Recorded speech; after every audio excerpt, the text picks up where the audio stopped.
అధిక రక్తపోటు పట్ల ప్రజలు అప్రమత్తంగా ఉండాలని ప్రముఖ వైద్య నిపుణులు డాక్టర్ శ్రీధర్ రెడ్డి అన్నారు. గతంలో 60 ఏళ్లు దాటిన వారిలో అధిక రక్తపోటు ఉండేదని, ప్రస్తుతం చిన్న వయసు వారిలోనూ ఈ సమస్య కనిపిస్తోందని అన్నారు.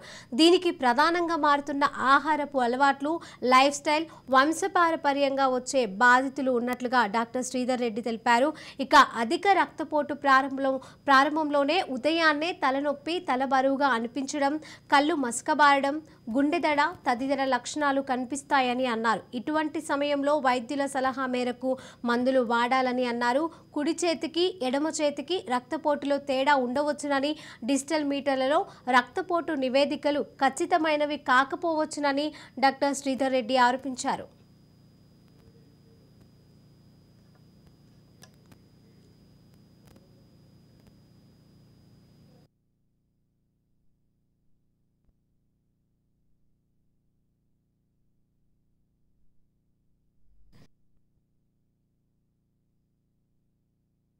మరి మ్యాసివ్ కొట్టేస్తాం కానీ అట్లా